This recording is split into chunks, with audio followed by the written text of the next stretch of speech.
Ngayong araw ay aakitin natin ang huling bundok dito sa Seoul, South Korea.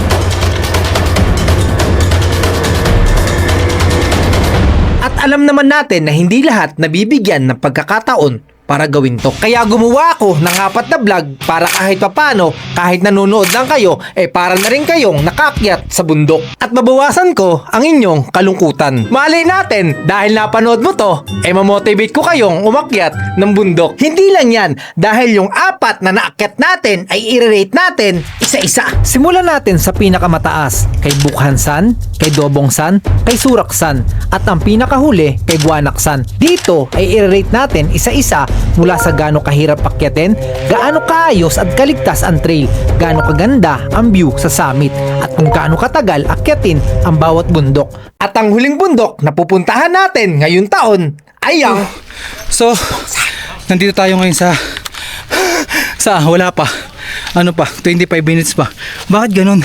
Kung kailan malapit na doon nakakapagod. Dito sa Seoul matatagpuan ng isa sa pinaka-popular na bundok para sa hiking, ang Dobongsan. Kabilang ito sa pang-4 na most visited mountain sa buong Korea, lalo na ng mga hikers na naghahanap ng challenge at magandang tanawin. At sa tuktok ng bundok matatagpuan ang Daeonbong Peak, isa sa pinagmamalaking trail ng Bukhansan National Park dito sa Seoul, South Korea. Kadalasan inaabot ng 2 hanggang 5 oras depende sa pacing ng hikers. Magandang puntahan ito tuwing tagsibol o taglagas dahil sa magandang panahon at kulay ng mga puno. At ang makakasama natin sa ating hiking ay walang iba kundi si Lakay. Madalas ko na itong kasama sa mga camping trip ko. Minsan, siya ang nagiging tagaluto namin, taga-ihaw at taga-truck kung saan kami aakyat. Ang sunod nating makakasama ay si King. Na-interview ko na siya nung 2 months pa lang siya dito sa Korea.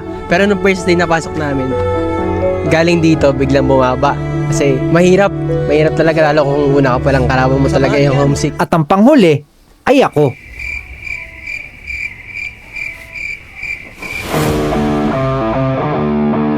At dito natin sisimulan ang paglalakbay.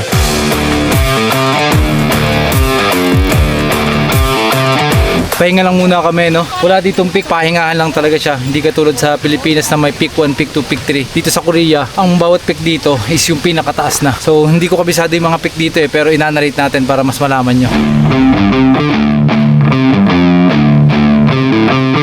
Ito, yung pinakayoko kapag ka nag-hike kami. Yung napakataas na hagdanan. Oh my God!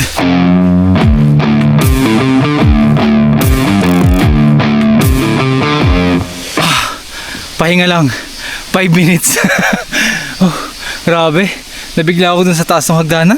Yun yung pinakayoko na dinadaanan talaga, yung hagdanan na patarik. Di bali ng bato-bato wag lang yun. Kasi talagang lumalabas yung baga ako. Sa unang bahagi ng aming pag-akyat, nakaramdam agad ako ng sobrang pagod. Yung pakiramdam na parang gusto mo na lang bumaba kesa magpatuloy. Ang bilis ko nang mapagod talaga. Kailangan ko talaga ng paraan para lumakas yung resistensya ko. Nakakapagod pero ito yung pagod na hanap-hanapin mo. Hindi lang ako makapagsalita masyado kasi I'm tired. Alas 9 na nang narating namin ang pinakagitna ng summit at unti-unti na naming nakikita ang ganda ng tanawin. Isa na lang ang magiging problema kapag bumuhos ang ulan. So pahinga lang tayo, no? Nandito kami sa Madang Bawi. Papahinga lang kami dito ng mga 5 to 15 minutes para akitin pa yung Daeonbong Peak. Yung talaga yung peak na tinatarget namin kasi yun yung pinakamataas na peak dito. Habang kumukuha ako ng footage, may mga napansin ako na pusa.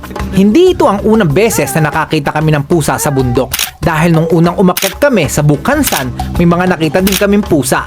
Ang pinagtataka ko lang paano sila nabubuhay dito sa bundok. Lagi kaming nakakita ng pusa kahit dun sa Bukhansan Peak. Nakakita din kami ng pusa. Sa sa Guanaksan nakakita tayo ng pusa? Meron din? Meron din daw. Pero sa Suraksan parang wala, no? Meron din ba sa Suraksan? Ba't kami mga pusa dito sa bundok? Well, wag na natin problemahin yun. Focus na lang tayo sa ating pag-akyat. Kung hindi nyo na itatanong, panahon na ng taglagas. Kaya kung mapapansin nyo, nag-iiba na din yung kulay ng mga dahon. Kasabay niyan, ang paglamig ng klima. Ang kagandahan sa Dobongsan, napakaaliwalas ng lugar. Hindi ganun kakomplikadong akyatin, walang matatarik na trail, walang mababangis na hayop, isa lang ang magiging kalaban mo, ang iyong sarili. Pagka ganito na yung dadaanan nyo, automatic malapit na kayo sa pinaka-peak. Pagka ganito kataas na yung hagdan, sobrang pagod. Ito yung ayaw ko sa lahat, yung hagdan na pataas na ganun. 1/4 na lang. Wala pa kami dun sa pinaka-peak, pero ito na yung nakikita namin. Ayan o, yung Soul. Itong tinuturo ko na yung Soul yan. Pag bumaba kayo dyan, napaka-busy lugar niyan. Andun yung isa nating kasama o. Ayun o. Nauna na. Naito pa kami nila kayo. Bakit pa lang kami? Ito guys yung akitin natin, Jaonbong Peak. Ayun o, tutukan. So ito yung Manjambong and Soninbong, mga hiker yan. Ay hindi, climber pala. So dito tayo sa hiking lugar na yan. So ito yan, actual ano niya, footage niya. Papunta doon sa pinakataas. So yun yung akitin natin ngayon. Tatago ko muna yung tripod ko kasi mahirap akyatin. 10 minuto pa ang kailangan para marating ang pinakasamit. So, kailangan pa natin lagpasan itong trail na to para makapunta sa pinakatuktok. Andito na kami.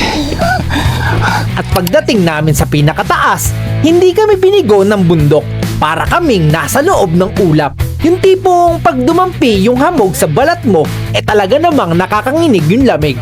At sa wakas, naabot din natin yung pinakasamit.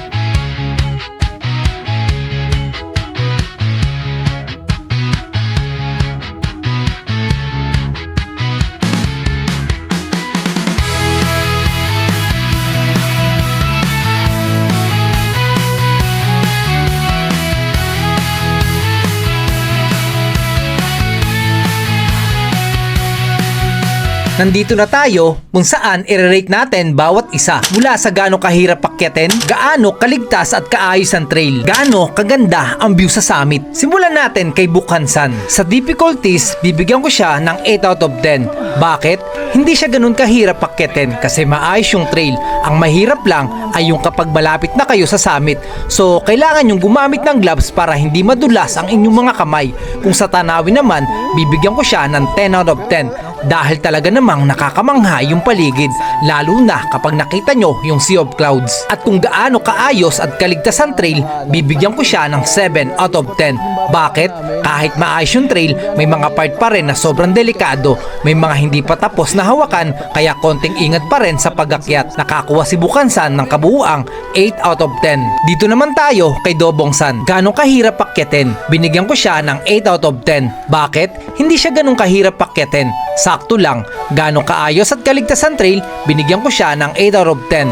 May mga part kasi doon na madulas at pabuhangin, so pwede yun mag-cause ng aksidente para sa mga hikers. Gaano kaganda ang view sa summit, bibigyan ko siya ng 10 out of 10. Iba kasi yung pakiramdam kapag nasa tuktok, parang lahat ng makikita mo ay maganda.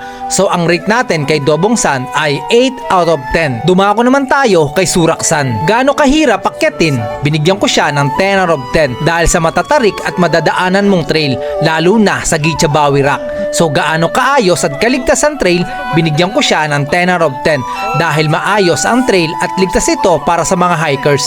At gaano kaganda ang view sa summit, syempre binigyan ko siya ng 10 out of 10. So ang rate natin kay Suraksan ay 10 out of 10. Siya ang nakakuha ng ating perfect score. At ang pinakahuli ay kay Guanaksan. Gaano kahirap akyatin, binigyan ko siya ng 7 out of 10. Bakit? Hindi sila nagkakalayo ng trail ni Dobongsan. Gaano kaayos at kaligtas ang trail, bibigyan ko siya ng 10 out of 10 dahil maayos sa mga daanan kaya ligtas ito para sa mga hikers. At kung gaano kaganda ang view sa summit ay 10 out of 10 pa rin. Nakakuha si Guanaksan ng 8 out of 10. Kaya ang pinaka the best para sa akin ay si Suraksan. Ihabol pa natin dyan yung kainan. One of the best experience na kakain ka ng ramyon sa loob ng bundok. All goods in the woods.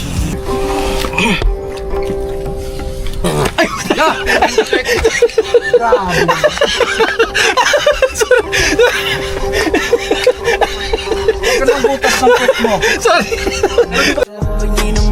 Kahit ako mag-isa, gagawin ko ang gusto.